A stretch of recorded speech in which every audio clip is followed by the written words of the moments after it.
first introduction to the character. Let's just discuss the Burton films very briefly.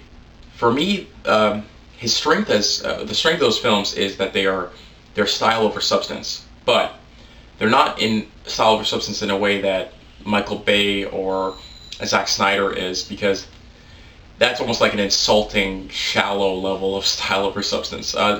Burton's films have something there, and there was definitely an interest in character and story.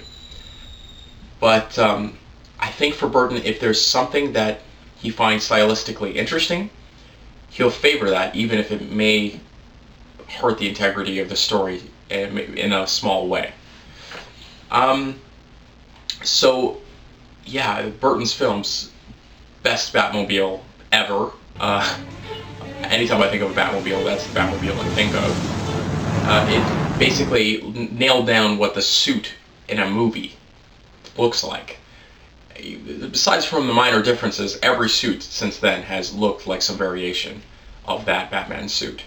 So there's a very distinct difference between a Batman in the movie suit and Batman in comics generally. Suit or look. And if you want Joker to have an origin story, Batman '89 probably has the best Batman origin, Joker origin of any other story, even The Killing Joke, which has a phenomenal dialogue, but not the most believable background for the Joker. But although he admits that that story in The Killing Joke, the character himself says he remembers it one way, he remembers it another, so it may not even be true. I feel like Batman '89, if you look at it now, it almost works better as a Joker Begins kind of movie, more than a Batman movie. Because, first of all, Jack Nicholson is just phenomenal. And every scene seems to demonstrate something about his character. And even the part, it's maybe the only background on Batman, which is his parents getting shot. In that scene, it's Joker who's doing it as a young man. It says more about him than it says about Bruce. Because you see that even in a young age, he would gun down someone's parents in front of a kid. And he was even pointing the gun at Bruce, maybe even contemplating killing the kid if he didn't have to leave. So he's a very twisted individual from a very young age. And he looked like maybe he was in his 20s or something. And then afterward, even before Jack Nicholson's character becomes the Joker, he still already looks like a twisted individual. So it's a very interesting take. For me personally, I do like the Joker to have no origin, the way he was in the 40s, where he just shows up. And you don't know why he is the way he is, because he's just pure chaos. And it makes him a lot scarier, I think, in The Dark Knight. Now, this doesn't take anything away from Batman '89, because, like I said, even that Joker, when he's in his 20s, about killing Bruce Wayne's parents, you don't know why he is that twisted, right? You don't know why he would be killing someone's parents. So he still has that mysterious factor. But I feel like even the less you know, the more powerful the character becomes. For me personally, though, some people may want Batman to be mysterious. I think he's supposed to be mysterious to his villains, but I think because he's the protagonist, he's not supposed to be mysterious to us. We know he's Bruce Wayne, so there's no mystery behind that. I think that the Batman Begins style, you're seeing him doing his push-ups, you're seeing him learning, you're seeing him training and making himself into this something bigger than just a regular person. Taking on criminals without using guns, fighting for a higher cause, becoming something greater than just the average person, right? That is something very compelling. And I think that's why he's the one who should have all the origin and all that explanation behind him, rather than the villains exactly all the time. So, for me, what Nolan has done with Batman Begins, for example, that may be one of the most important Batman stories in the past 20 years, I'd say, including the 90s. Because it does more for the character than anything else has since. And it may be even more than Batman Year One from Frank Miller. Because Year One chronicles the first year that basically when Batman first comes to Gotham. But he's already Batman, right? So what that comic does more for Batman Year One, it actually shows more about Gordon, and it makes us understand Gordon much more as a character. You can guarantee that Gary Oldman's main source of material to read was definitely Year One, and Batman Begins definitely borrows from that. But what that movie does audaciously is fill in that 8-year gap that was maybe only briefly touched on by 70s comic The Man Who Falls, which shows Batman traveling the world and training. Another, the animated series made a film, The Mask of the Phantasm, and that one showed a bit of Batman training too. So that's different than just making a movie of a storyline we already know.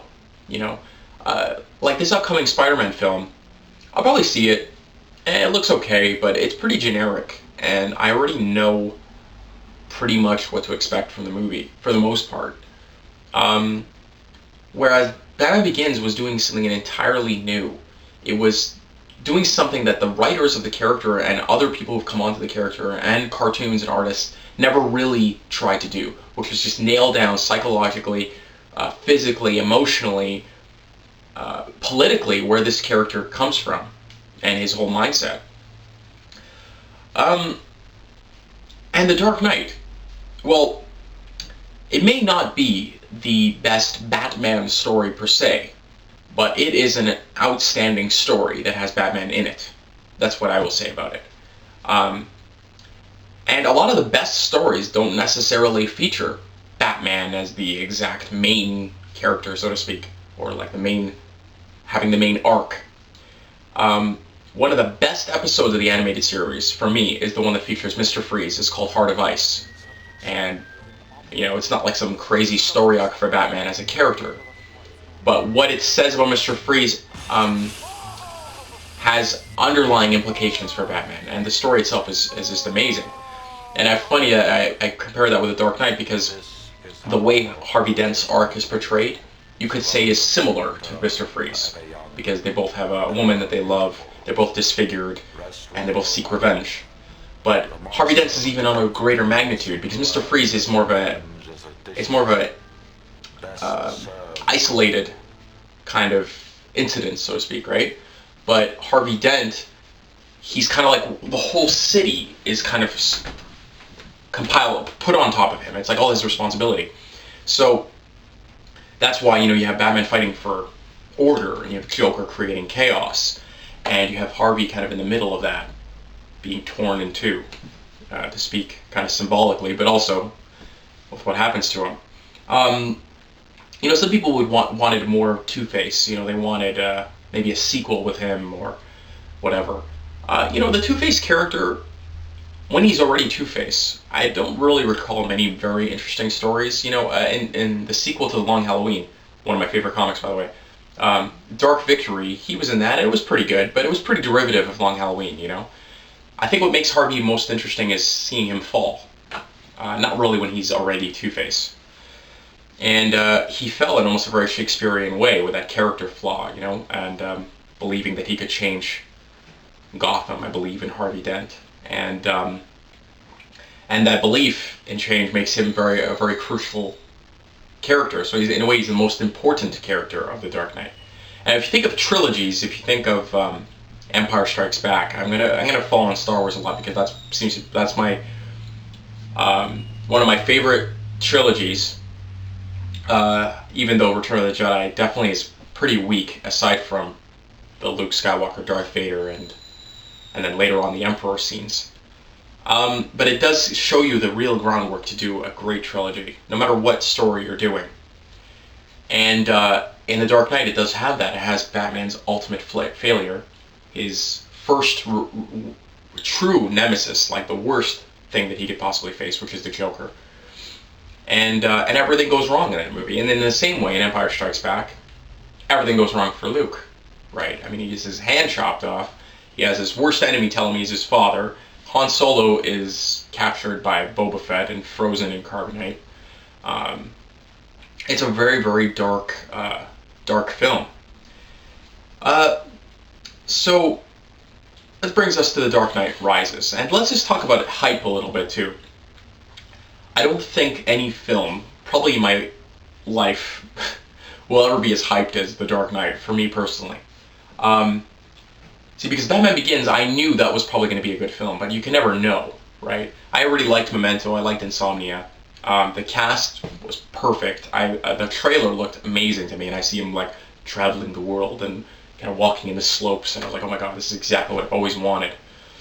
And once I saw the film, the way it ends with the Joker card, as soon as you walk out of the theater, you're like, oh my god, they're going to take on the Joker. I cannot wait to see this. So, literally, as soon as you watch Batman Begins, for 3 years I was looking forward to The Dark Knight just to see the Joker, to see what they were going to do with that character. He is not just Batman's most famous villain or whatever, but he's one of the greatest comic book villains ever made. Whether you personally like him or not, it's an unequivocal fact. Already portrayed by Academy Award-winning Best Actor Jack Nicholson, right? And just a very, very recognizable, very, very important character. So we were all very anxious to see how he would be portrayed in this world that Nolan has created. It's more gritty, hyper-realistic world. I don't like saying realistic because it's not realistic. So with this upcoming film, maybe that doesn't have the same level of excitement, especially for the casual fan. Catwoman, for me personally, is I'm very interested to see her in the film because she is the greatest female comic book villain. I say in quotes, kind of. She's a femme fatale, so anybody who likes noir films knows that character. You know, even more recent examples, I won't even talk about like black and whites, but like LA Confidential, you got Kim Basinger, who by the way is also in Batman '89. The blonde hair that you can't really, is she on your side or is she kind of pulling you into their scheme, using you as a pawn? And the very underrated Dick Tracy film, Madonna is the femme fatale in that one. A classic one in Who Framed Roger Rabbit, Jessica Rabbit. And it's a very, very classic character where you don't know whose side she's on. And that's Catwoman. That's all she is. And Bane. You know, from the remaining options, I was a guy who thought Riddler would have been up Nolan's alley, specifically him as a director. Because all his films, if you think about it, the story unravels like a riddle. And it just seemed like a character he would take on. But now that I think about it, Riddler doesn't deserve it, really. He doesn't really have any great stories. He's just there. He's kind of this in-between filler villain. And his most famous portrayals in the 60s show, and even by Jim Carrey, it's the Joker. It's the Joker in a different costume, you know, with a different name and a different moniker and a different theme, but he's the Joker. He's laughing, he's maniacal, he's making jokes, you know. So that's what he is in those famous incarnations. He doesn't really deserve it. But if you're going to think about a character who, in the 90s, wasn't a very good time for comics, but it was a very